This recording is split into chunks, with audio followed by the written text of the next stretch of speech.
My name is Lisa Season, and this is God's story in my life. In early 2018, I found out that my husband has been cheating on me for 5 years already. In an instant, my life was destroyed. I was sleepless and in shock. I could not think or feel anything.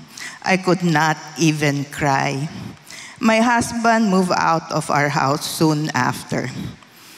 I became angry, bitter, and unforgiving. What filled my heart came out of my mouth: vileness, darkness, and so much negativity. The work of the enemy was achieving his purpose to destroy my 30-plus years testimony as a Christian. Others used to see my marriage as their #marriage goals or #relationship goals. But now, I was pulling others down with me as I kept blurting out so much bitterness. It must have been tiring, offensive, and burdensome to be in my presence during those times. Even my family stopped wanting to be around me as I was rubbing on them so much negativity. I felt very far from God. In time, I started to hate myself for what I have become. I was cursing my husband and asking God to deal with him with a heavy hand. But the Lord showed me that I was causing my children to commit sin and being a stumbling block to their spirituality when I became jealous of the way they treated their dad and made them feel guilty if they showed love, respect, and a desire to be with their dad on special occasions. The Lord convicted me of my own sin of unforgiveness and of not being the forgiven and therefore forgiving woman with a gentle and quiet spirit He called me to be. The Lord led me to fast and pray. As I did, I believe this was God's message for me. Number 1, step back. Because dealing with the situation is God's work. He is the God of justice, Malachi 2:17. His command is, never take your own revenge, beloved, but leave room for the wrath of God, for it is written, vengeance is mine, I will repay, says the Lord. Romans 12:19. Exodus 14:13 says, do not be afraid. Stand firm and you will see the deliverance the Lord will bring you. Number 2, without a word. I do not need to vent my anger and fight it out with my husband. God will fight this battle for me. And of course, God will win. Exodus 14:14, the Lord will fight for you. You need only to be still. Number 3, one day at a time. I can rely on the Lord's great faithfulness. His unfailing compassions are new every morning. Lamentations 3:22-23. I will see the work of God in my husband's life. Whereas previously, I cursed my husband, I then began to pray for my husband's soul, that he would desire to make right his relationship with God.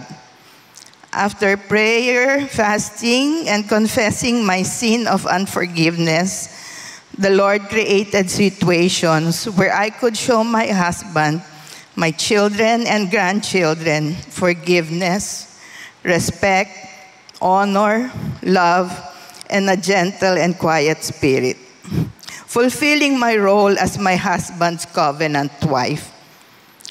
Once again, our Sunday family get-togethers, which stopped for more than a year because of what happened, resumed. Our conversations became cordial and pleasant. No more accusing or convicting words from me. That is not my job, but God's.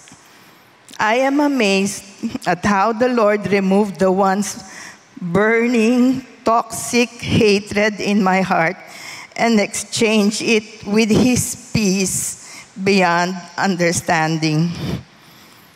Understanding what Jesus did on the cross for my sins enabled me to forgive someone who wasn't sorry and accept an apology I never received. I realized pag pinagpray ko pala the person who caused me so much pain, I'm able to forgive from the heart and be a channel of God's grace. To fully grasp the awesomeness of God's grace, I had to actually forgive as the Lord forgave me. Yung harap-harapan, alam mo, nagkakasala sa'yo. And yet, by the work of the Holy Spirit, it is possible to extend forgiveness and grace to your offender. After 3 years of resumed Sunday family get-togethers, progressively attending family members' birthdays and reunions with my husband, my children experienced progressive healing from the past bitterness and conflict. My husband told me 3 times that he wanted to come home to me, though he asked to be given time. But in 2021, during the pandemic lockdown, he came down with a serious strain of COVID.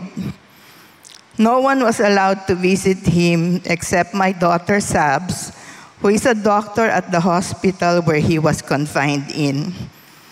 My daughter was at his bedside before he was intubated, and my husband kept repeating, "God is so good. God is so good." I know that he knew that he was forgiven, loved, honored, and respected by our children and grandchildren. And by God's grace, my husband's last text to me was, "I love you." At his online wake, all our children honored their father. Our wider family and all our friends and his colleagues recounted happy memories of my husband loving and caring for me and our children. It was a healing experience. As a wife, I believe I have fought the good fight. I have finished the race. I have kept the faith. 2 Timothy 4:7. Obeying God to forgive was key for me to heal, to have God's peace, and to fulfill my accountable share in my marriage covenant with Jesus, to be my earthly husband's suitable helpmeet in sickness, poorer, worse, till death did us part. The Lord has now brought me full circle to when it was just him and me as Jesus' bride, Isaiah 54:5. It is my prayer that he continue to help me finish well for the glory of my eternal bridegroom, Jesus Christ.